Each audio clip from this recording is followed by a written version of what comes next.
What's going on, YouTube modeling community? Pappy here at West Georgia Rides and Customs. Welcome back to the channel. Welcome back to another episode of Pappy's Tutorials. This is going to be covering the MCV Pro Street drag rear clip that you can purchase from MCV Products at mcvproducts.net. This is a great piece to if you're doing Pro Street. It includes all the back half material as far as when you order it. It will come. It'll come just like this on the bill fret. But this is everything that you'll need as far as the back half, the four links. You'll get a set of coilover shocks here, a set of rotors, calipers, track bar, another track link right here. You get the front housing for the differential. You get the rear axle housing. And that's pretty much it.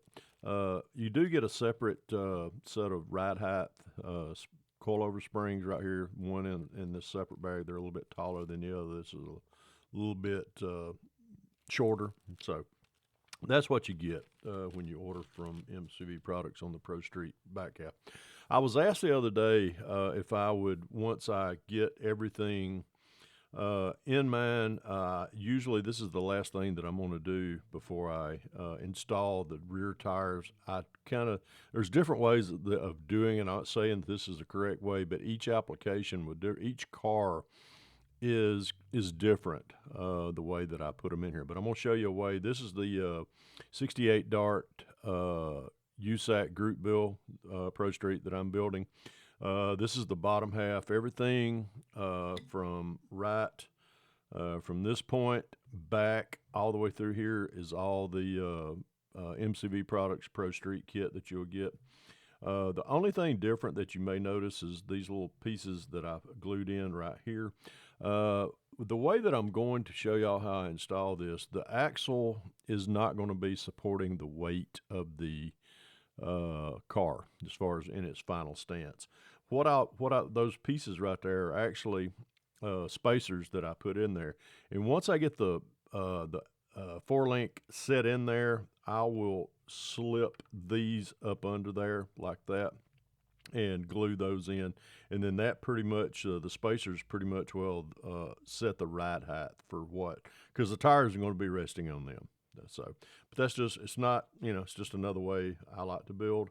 I've already, you can tell I've already put got the rotor in here, and as far as the rotor and the caliper assembly, that's already in there. So we're going to set those to the side.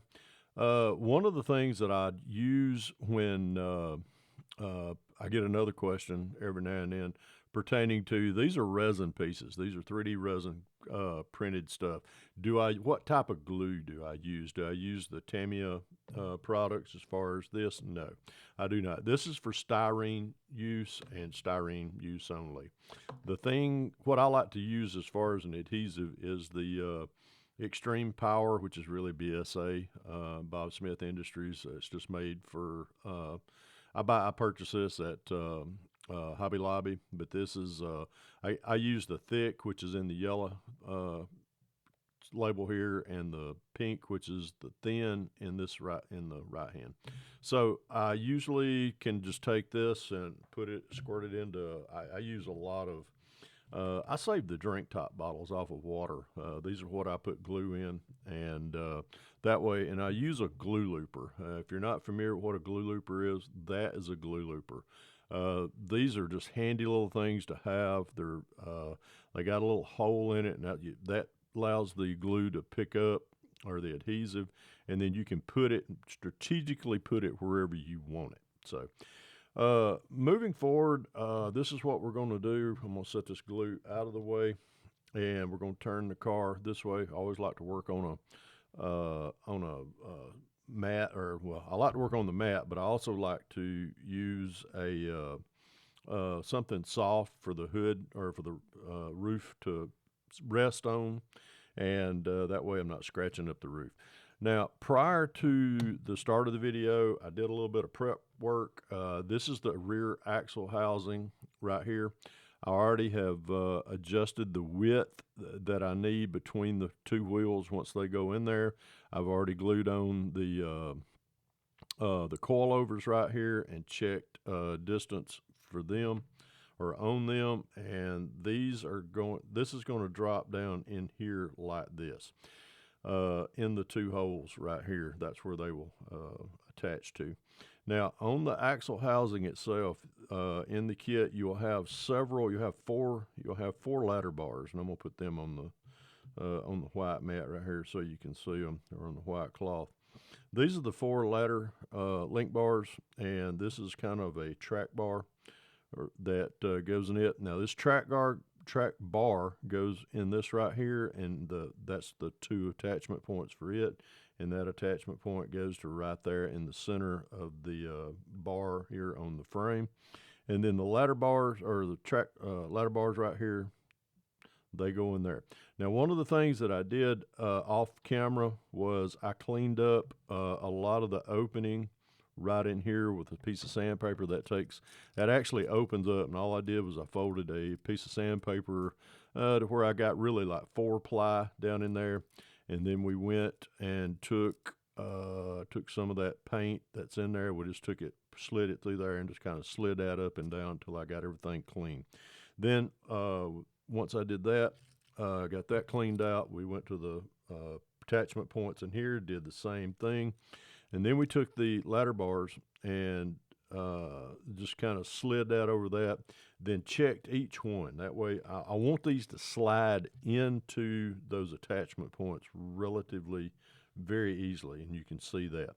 Because once I get everything set, I'm going to, I'll take and I'm going to build the rear end housing outside the car. And usually what you're doing is you're taking, let me get kind of I call a busy bench here. What I'm going to put on first is going to be this track bar, and it's going to be relatively straight, right, just like that. It'll be flat and horizontal. And how do I get that to attach? It's really easy. This is where the glue looper comes in. And I'm going to use, I have the thin in this one and the thick in this one. I want this thing to, the thin is like an instant set. And the glue looper, you just kind of tilt that over, you get a little bit of glue on that right there. And I just take and just put one little drop right there and one little drop right there. Now, set that to the side. And I just want to kind of dip that in there. I always like to have a little paper towel handy where I can drop off any residual. And then we're going to attach that. If I can get it, if I can see the spot. I don't have my magnifiers on my head at the moment.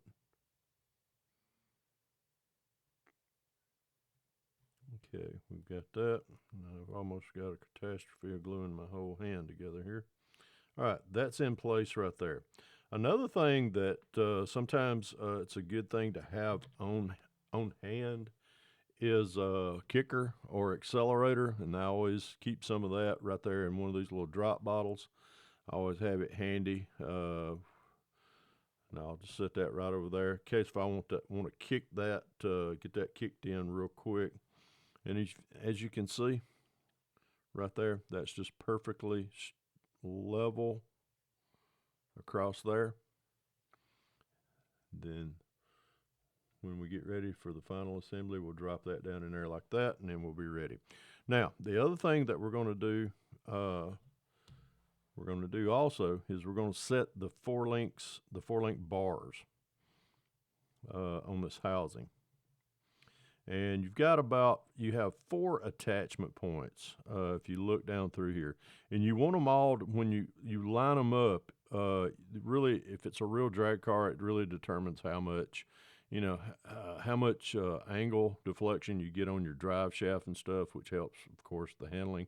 This is a model. We're not trying to run quarter miles with this thing, so we're just trying to get it to fit. But we want our attachment points on these ends right here to be straight, because that's where we're going to slide that into right there on the frame attachment point. So we're going to put all these in right now. These are very thin, so when you're working with them, try not to bend them. They will break.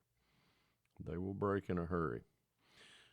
All right, we're going to attach that one. Now they will move. They will move on you just a little bit. That's why when I sand them, I just want to kind of, you know, get them. There's two ways you could actually do this. I could actually take and just kind of dot that right there, which I think I'll do, and just hold it. I want that to be, you got a few seconds to work with this stuff.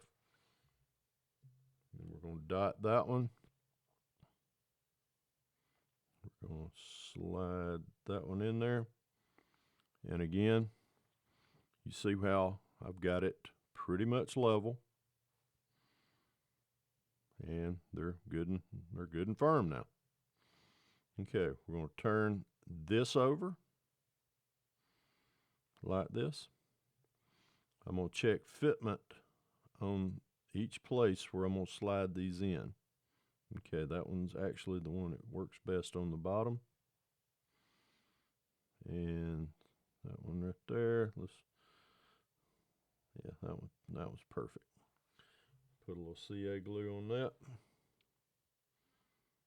We're going to put that one right there and line it up with the one over here on the far left. We're making sure that everything is parallel. Put a little drop on that one. I could have used either the thick or the thin on here. The thick has a little bit longer setup, but I feel comfortable using the thin on this. It's just whatever you're comfortable with in your building. Okay, everything's glued up. Now there is a perfect, as you can tell, perfect little 4-link setup. Now all we got to do here is I'm going to set the glue out of the way for just a second. And then we're going to slide the car closer to where I can see. Now that I've got everything lined up, I'm going to move a couple of these around just a little bit. Now that we've got everything, I can take and line everything up down through there. And then it's a one-shot deal. Once I get everything, I'm going to position my shocks in the hole. And I'm not gluing these at all. What the 5 attachment points that I'm going to use are these 4 ladder bars and this track bar right here. And we're going to have, the first thing I'm going to line up is, I'm not putting any glue in here at all. We're dry fitting this right now. And reason being is I want everything to slide in. Once I get everything slid in like that, I want to put my tires, because I don't want to be moving a lot of stuff around. Because you see, still got to kind of bring them around there. But see, I'm not attaching the axle housing to this right here. It's just looking in there and you say, oh, there's an axle and it's evidently attached to that. My resting point on my tire is going to be on that little pad down there in the bottom. So what we'll do is we'll get everything kind of positioned, kind of open up things a little bit more. I'm going to let this assembly dry, and we're going to set it to the side and let that glue completely, get cured. Then I'm going to open this up a little bit more, take a little bit more off of these right here as far as down in this little crack. And then I'll I'll slide this in here with the tires already into position, and with a dab of glue, just a dot of glue on top of that should hold these slicks up on there. Or they ain't really slicks, they're treaded Pro Street tires. And then once we get everything into position, I'll take this glue looper, and I'll take a little dab, probably use the thick or the thin, put a drop, and another drop. That'll wick into the crevice right here. Put another drop on that track bar right there. And I'm using 5-minute epoxy down here to hold the wheels. That way I can get the positioning on the wheels, and we're done setting that rear end right there. So anyhow, that's how I like to do these particular things. I'm not saying it's the correct, but when you flip it over, you look at it, you see the ride height, how I've had it set and everything. It's pretty much makes a valid look as far as the stance of the car, as well as we're not driving it down the road, so of course the axles are not hooked up to the tires. But anyhow, stop by mcvproducts.net, pick you up one of the Pro Street kit back halves, pick you up a nice set of Pro Street tires and wheels, and bring that model to life on your next build. Hope this helps everyone out. Once I get everything positioned in, I'll have a second part showing you how everything was positioned up and once it's solid. I'm not going to show this particular build right yet. You're just looking at the bottom side of my Unified Scale Auto Content Creators of YouTube's group build, the 68 Dodge Dart that we're all building. Those are not supposed to drop out, or not supposed to be dropped until I think March the 16th, I believe, next 2 Sundays from now. So don't want to show y'all anything. I got a lot to go on this thing, but hope this clears up any mystery of how to use one of the MCV Products Pro Street back halves. As I always say, if you can dream it, build it. God bless y'all. Pappy out of here.